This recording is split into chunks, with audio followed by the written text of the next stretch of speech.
I need you to listen carefully for a moment. Not casually, not while you scroll your phone or think about something else, because what I'm about to tell you, most people only understand when it's already too late. My name is Daniel. I'm 81 years old, and I spent most of my life believing something that almost destroyed me. I believed that attention meant respect. When people looked at me, noticed me, talked about me, I thought that meant I mattered. I thought it meant I was important. But I was wrong, painfully wrong.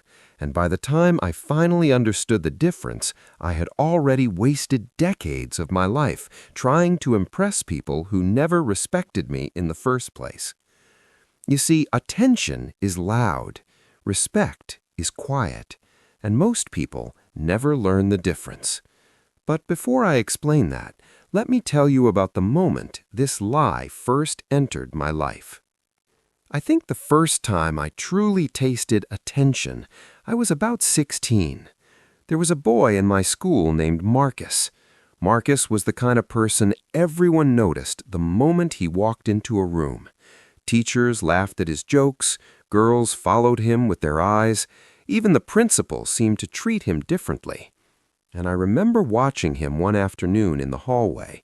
Everyone was gathered around him, listening, laughing, and I remember thinking something very simple.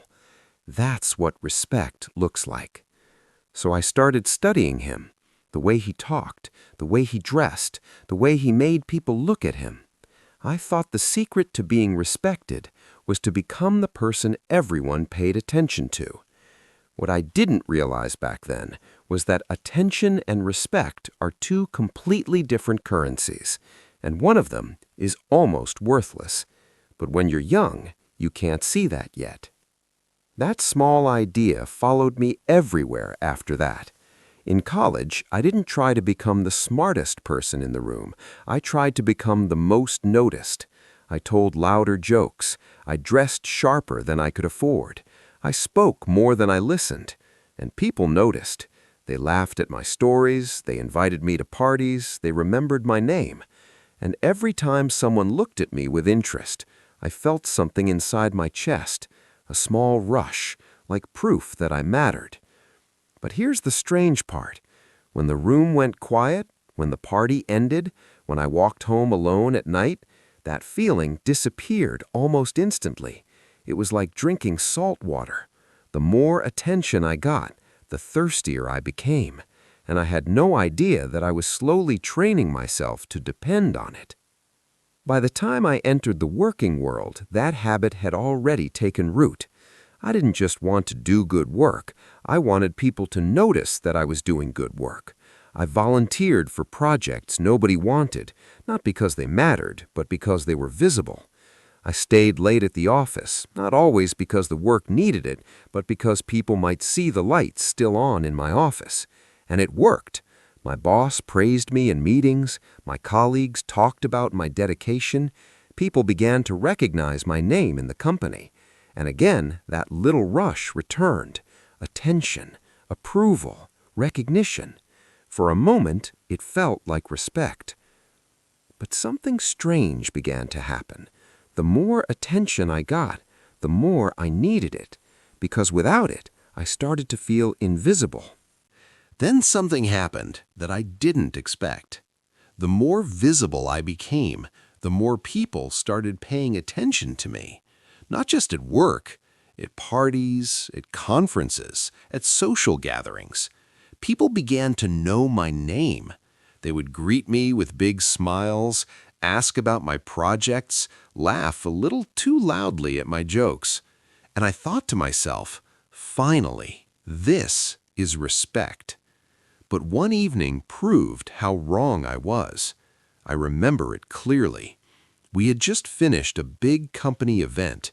A lot of people were around me earlier that night, shaking my hand, telling me how impressive my presentation was. But later, when the room emptied, I walked past a small group of those same colleagues standing near the exit. They didn't notice me. And in that moment, I heard something. One of them laughed and said, Daniel loves the spotlight more than the work. And suddenly, all that attention didn't feel like respect anymore. I wish I could tell you that I understood the lesson right there, but I didn't. Instead, I worked even harder to hold people's attention. I spoke more in meetings. I tried to become more impressive, more visible, more successful, because I believed something very dangerous.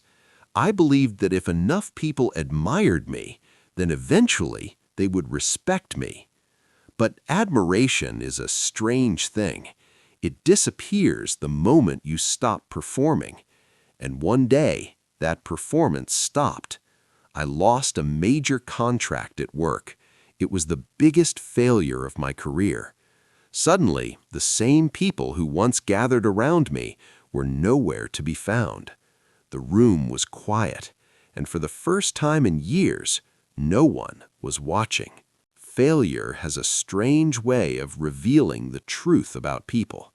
When things are going well, attention is everywhere. Phones ring, messages arrive, people invite you to dinners and meetings. But when things fall apart, silence becomes very loud. After I lost that contract, the calls stopped. The invitations disappeared. Even the same colleagues who once stood around my desk suddenly seemed busy whenever I walked by. And that's when a quiet realization began forming in my mind. Those people were never respecting me. They were respecting the spotlight around me. The moment the spotlight moved, so did they. And for the first time in my life, I began to understand how lonely attention can be. A few weeks after that failure, something interesting happened. One person still called me. Not a boss, not an important client, just a quiet colleague named Martin. Martin had always been the kind of man most people overlooked. He didn't speak much in meetings. He never tried to impress anyone. In fact, most people barely noticed him. But he called me that evening and said something I never forgot. He said, "Daniel, when the room is loud, people look for attention. When the room becomes quiet, you discover who actually respects you." And that night, sitting in my kitchen with a cup of cold coffee, I realized something painful. All those years I spent chasing attention, I had completely ignored the quiet people who actually respected me. That realization changed the way I looked at people. I started watching more carefully. The loudest person in the room usually had the least peace. The one constantly posting achievements online often needed the most validation. And the people who were truly respected, they were rarely the center of attention. They spoke less, but when they did speak, everyone listened. They didn't chase approval. They didn't perform for the room. They simply lived in a way that made others trust them. And that's when I finally understood something that took me almost a lifetime to see. Attention is about being seen. Respect is about being trusted.